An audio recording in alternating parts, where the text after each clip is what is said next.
அனைவருக்கும் வணக்கம். நாம இப்போ எந்த மாநிலத்தில் நாம் வாழ்ந்து கொண்டிருக்கின்றோம்? நாம் வசிக்கும் மாநிலம் எது? தமிழ்நாடு. தமிழ்நாட்டில் நாம் என்ன மொழி நாம் பேசிக் கொண்டிருக்கிறோம்? தமிழ். அப்போ நம்மளுடைய தாய்மொழி எது?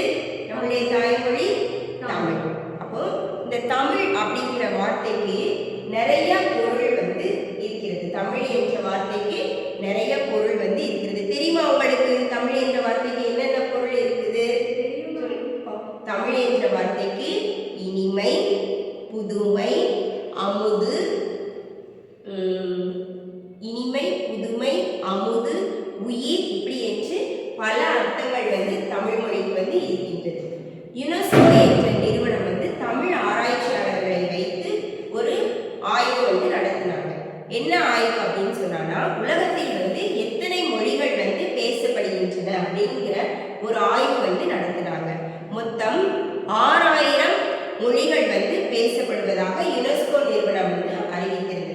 சரி, அந்த 6000 மொழிகளிலேயே எத்தனை மொழிகள் மிக பழமையான மொழி அப்படின்னு என்று ஆராய்ச்சி பண்ணும் பொழுது 7 மொழிகள் மிக பழமையான மொழிகள் அப்படின்னு சொல்றாங்க. என்னென்ன மொழிகள் அப்படின்னு பார்த்தீங்கன்னா, கிரேக்கம், லத்தீன், சமஸ்கிருதம், ஹீப்ரு, தமிழ், அரேபியம், சீனம். ஒரு தடவை சொல்றேன். 7 மொழிகள் மிக தொன்மையான மொழிகள் என்று சொல்கின்றார்கள். ஒன்று என்னது? கிரேக்கம், லத்தீன், சமஸ்கிருதம், தமிழ், சீனம், அரேபியம் அப்படின்னு சொல்லி பல மொழிகள் ஹீப்ரு, இப்படி 7 மொழிகள் தொன்மையான மொழிகள் பேசப்படுகின்றன. இதில் தமிழும் ஒரு தொன்மையான மொழி அப்படிங்கிறதுல நாம் இது பெருமைக்குரிய விஷயம். அப்போ தமிழ் மொழி எப்படிப்பட்ட மொழியாக இருக்கின்றது? மிகவும் பழமை வாய்ந்த மொழி, மிகவும் தொன்மையான மொழி என்று பல அறிஞர்கள் சொல்லினார். அதனாலதான் நம்முடைய தமிழ் மொழியை செம்மொழி அப்படின்னு சொல்லினோம். தொன்மை வாய்ந்த மொழிகள், அந்த தொன்மை வாய்ந்த மொழியாக இருக்கிறதுனால நம்மளுடைய தமிழ் மொழி செம்மொழியாக அறிவிக்கப்படுகின்றது. சரி, இப்போ நம்ம இந்த தமிழை உயிராக, அமுதாக, சுவையாக ஒரு கவிஞர் மிகவும் அனுபவிச்சு ஒரு பாடல் நமக்கு பாடியிருக்கின்றார். அந்த பாடல் எழுதியிருக்கின்றார். இப்போ அந்த பாடலை தான் நம்ம இந்த வகுப்புல நம்ம பார்க்க போகிறோம். நம்ம பார்க்க போகின்ற பாடலினுடைய தலைப்பு தமிழின் இனிமை.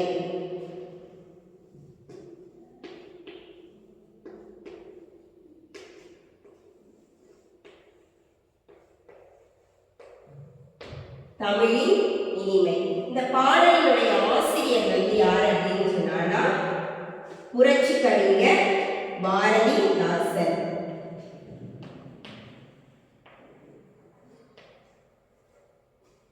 புரட்சி கவிஞர்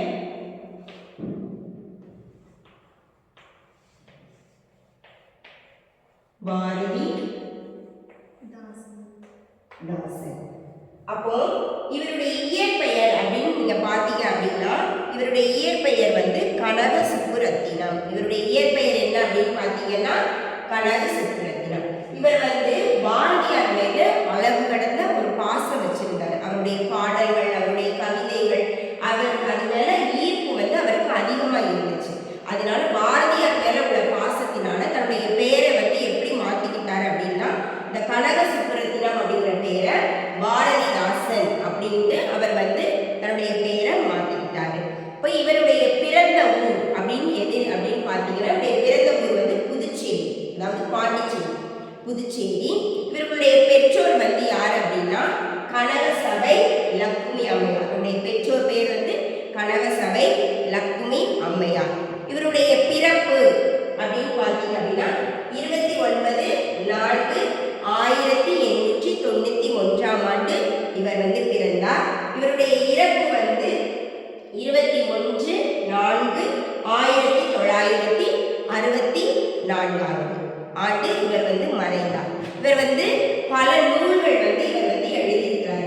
என்னென்ன நூல்கள் அப்படின்னு பார்த்தீங்கன்னா, பாண்டியன் பரிசு, அழகின் சிரிப்பு, இருண்ட வீடு, பாரதிதாசன் கவிதைகள், பிசிராந்தையார் போன்ற பல நூல்களை பாரதிதாசன் எழுதியிருக்கிறார். இப்போ நம்ம வித்தைகள் என்ற பாடல் தொகுப்பிலிருந்து தான் இந்த தமிழினுடைய இனிமை அப்படிங்கிற பாடலை வந்து நம்ம வந்து பார்க்குறோம். இவருக்கு பல பெயர்கள் வந்து சூட்டியிருக்கிறாங்க. ஒன்று வந்து பாவேந்தர் பாரதிதாசன், இன்னொன்று வந்து என்னது புரட்சி கவிஞர் பாரதிதாசன் என்று பல பெயர்கள் வந்து இவருக்கு வந்து சூட்டியிருக்கிறாங்க. சரி, இப்போ நம்ம இந்த ஆசிரியருடைய நூல் குறிப்பை நம்ம வந்து பார்த்துட்டோம். இப்போ இந்த பாடலை வந்து தமிழின் இனிமை இந்த பாடலை வந்து நான் ஒரு முறை உங்களுக்கு வாசிச்சு காமிக்கிறேன். வாசிச்சதுக்கு அப்புறம் இது ஒரு பாடலை நான் உங்களுக்கு வந்து பாடி காமிக்கிறேன். ஒரு பாடலாக பாடும் பொழுது உங்களுக்கு எளிதாக மனதில் வந்து பதியும்.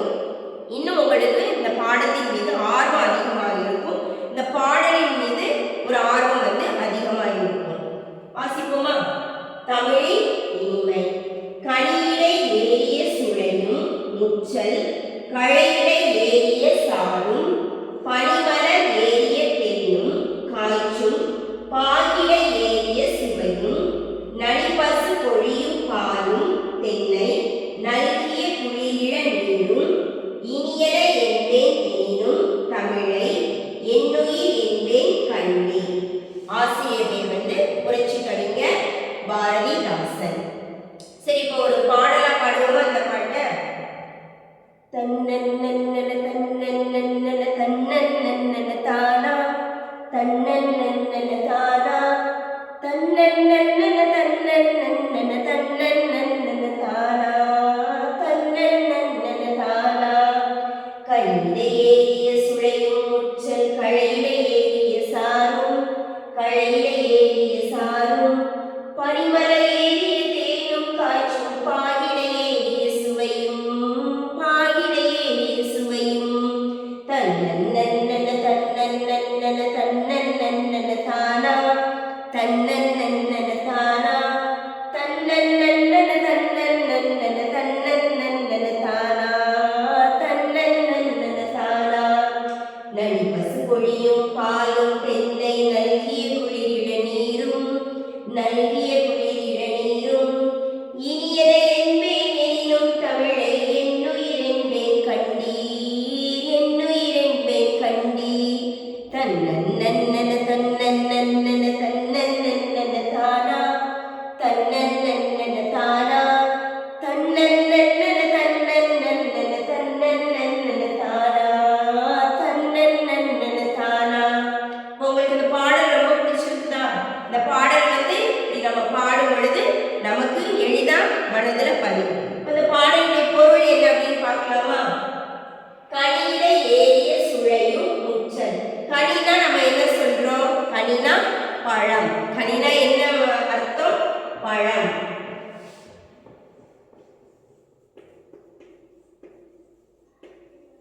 கனி பழம்.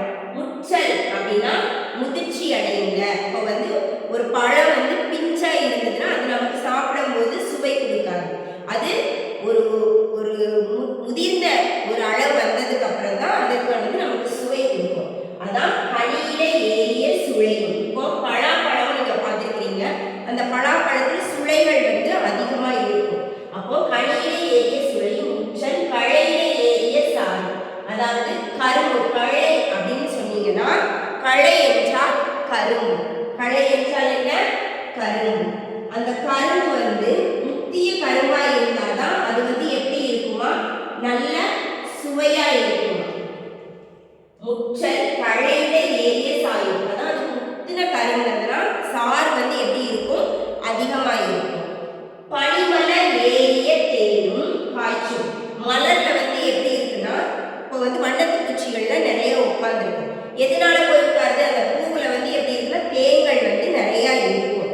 அப்ப அந்த தேனுடைய சுவை வந்து அந்த இதுக்கு அந்த வண்டுகளுக்குலாம் ரொம்ப பிடிக்கும். அப்ப அந்த மலர்ல வந்து பனிமலர் ஏறிய தேனும், தேன்ல அந்த மலர்ல வந்து தேன் வந்து அதிகமா இருக்கும்.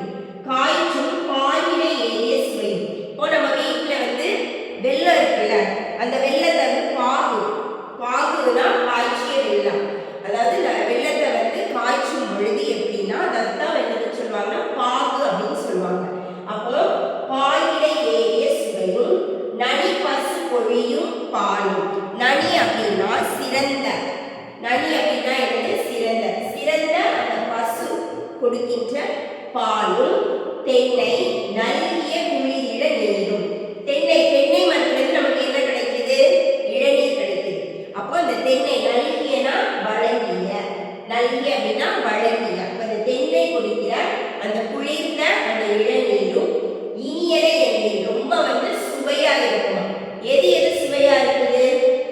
கனியில ஏறிய சுளை, அதாவது கனியில உள்ள அந்த சுளை, முற்றல் களையிலே அந்த கரும்புல உள்ள அந்த சாரியுடைய சுவை, பனிமலர் அந்த மலரில் உள்ள தேனினுடைய சுவை, காய்ச்சும் பாலிலே ஏறிய சுவை, அந்த காய்ச்சின பாகுல உள்ள சுவை, நனி பசு அந்த பசு தருகின்ற அந்த பாலினுடைய சுவை, தென்னை மரம் தருகின்ற அந்த குளிர்ந்த இளநீர். இவை எல்லாம் எப்படி இருக்கின்றதா? சுவையா இருக்கின்றன. ஆனால் இந்த தமிழ் மொழி இந்த சுவைகளுக்கு எல்லாம் விட அதிகமான சுவை இந்த தமிழ் மொழி நமக்கு கொடுக்குது அப்படின்னு சொல்லி புரட்சி கவிஞர் பாரதிதாசன் அவர்கள் சொல்லி இருக்கிறாங்க. மறுபடியும் ஒரு தடவை சொல்றேன். கனியில ஏறிய சுவையும் முற்றல் களையில ஏறிய சாரும். அதாவது அந்த கனியில் இருக்கின்ற சுவை மிகுந்த அந்த சுவையும், முற்றல் கரும்பு தருகின்ற அந்த சாறு நிறைந்த சுவையும், பனிமலர் ஏறிய தேன் மலர் தருகின்ற அந்த தேனினுடைய சுவையும், காய்ச்சும் பாலில ஏறிய சுவையும், பாவு அந்த காய்ச்சின அந்த வெள்ளம் தருகின்ற சுவையும், நனி பசு பொழியும் பாலும் பசு மாடு தருகின்ற அந்த பாலினுடைய சுவையும், தென்னை நல்கிய குளிரிட நீரும் தென்னை மரம் தருகின்ற அந்த குளிர்ந்த இளநீரும் சுவையாக இருக்கின்றது. ஆனால் இந்த தமிழ் மொழி மற்ற எல்லா சுவைகளையும் விட மிக இனிமையாக இருக்கின்றது என்று கவிஞர் பாரதிதாசன் குறிப்பிடுகின்றார். சரி, மறுபடியும் இன்னைக்கு நம்ம என்னெல்லாம் பார்த்தோம்? புரட்சி கவிஞர் பாரதிதாசனை பத்தி பார்த்தோம். அவர் பாரதியார் மேல் கொண்ட பற்றினால் தன்னுடைய பெயரை எப்படி மாற்றிக்கொண்டார்? பாரதிதாசன் என்று மாற்றிக்கொண்டார். அதுக்கப்புறம் அவர் எழுதிய நம்மளுடைய பாடலை நம்ம பார்த்தோம். இப்போ கனி அப்படின்னா என்ன பொருள்? கனினா பழம், களை அப்படின்னா கரும்பு, முற்றல் அப்படின்னா முதிர்ந்த அப்படின்னு பார்த்தோம், களை அப்படின்னா கரும்பு அப்படின்னு பார்த்தோம், நனி அப்படின்னா நல்கிய அப்படின்னா வழங்கிய, நனி அப்படின்னா சிறந்த.